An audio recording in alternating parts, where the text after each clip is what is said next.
सीधा next paragraph ना।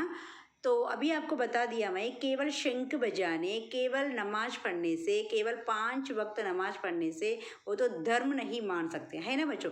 2 घंटे तक बैठकर पूजा कीजिए और 5 वक्ता नमाज भी अदा कीजिए, परंतु ईश्वर को इस प्रकार रिश्वत के दे चुकने के पश्चात, इसका मतलब क्या है, आप 2 घंटे या 4 घंटे या 5 घंटे बैठकर पूजा कीजिए और 5 वक्त 5 बार आप नमाज पढ़िए, लेकिन इस प्रकार बैठकर पूजा करने से, 5 समय नमाज पढ़ने से आप ईश्वर को प्राप्त नहीं कर सकते। अगर ये सब करने के पश्चात, पश्चात मीन्स बाद, ये सब करने के बाद ये सब करने के बजाय यदि आप अपने को రిన్ బర్ బేయిమాని కర్నే అంటే ఇవన్నీ చేసిన తర్వాత ఒకవేళ మీకు వేరే వాళ్ళని మోసం చేయాల్సి వస్తే బేईमानी करने और दूसरों को तकलीफ पहुंचाने के लिए आज़ाद समझते हैं, तो ये सब करने के बाद आप दूसरों को धोखा करते, तो दूसरों को कष्ट पहुंचाते, तो यही आप आज़ाद मानते, तो इस धर्म को अब आगे आने वाला समय कदापि नहीं टिकने देगा। ऐसा धर्म कभी भी आगे नहीं बढ़ेगा बच्चों। आप पूजा करने पर भी, 5 बार नमाज करने पर भी, ये सब करने के बाद दूसरों को कष्ट देते, तो दूसरों को अच्छी तरह कष्ट देते, तो दूसरों को नाश करने के लिए सोचते, तो यही आप आज़ाद समझते, तो ये धर्म कितना समय, बहुत समय तक नहीं रहेगा। समझ में आ गया बच्चों। लेकिन अब तो आपका पूजा पाठ ना देखा जाएगा, तो ऐसा करने वाले व्यक्तियों के पूजा पाठ कभी भी देखा ना जाएगा। समझ में आ गया बच्चों।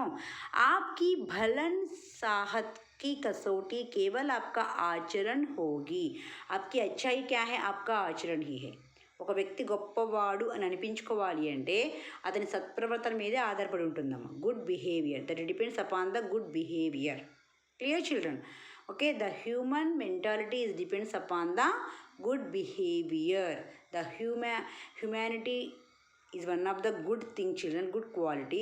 The humanity is one of the good quality. This is depends upon his name, their name. Okay, so सबके कल्याण की दृष्टि से आपको अपने आचरण को सुधारना पड़ेगा। अगर आपका आचरण अच्छा नहीं है तो सभी लोगों को दृष्टि में रखकर आप अपने धर्मों को, अपने आचरण को, अपने बिहेवियर को बदलना पड़ेगा। ఒకవేళ మీ బిహేవియర్ మార్చుకోవాల్సి వస్తే వేరే వాళ్ళందరి కోసం తప్పనిసరిగా మార్చుకోవాలి children. Okay, because that is the most important thing. Behaviour is the most important thing. Clear? Already one proverb is there, no ma? If wealth is lost, nothing is lost. If health is lost, something is lost. If character is lost, everything is lost. Clear children? Okay, सबके कल्याण की दृष्टि से आपको अपने आचरण को सुधारना पड़ेगा। यदि आप अपने आचरण को नहीं सुधारेंगे तो नमाज और रोजे, पूजा और गायत्री आपको देश के अन्य लोगों से तुलना कर सकती, मतलब देश का नाम बदल सकते। अगर आप आपके बिहेवियर को नहीं बदलते तो क्या होगा बच्चों, देश का नाम नाश होगा और आपका नाम भी नाश होगा।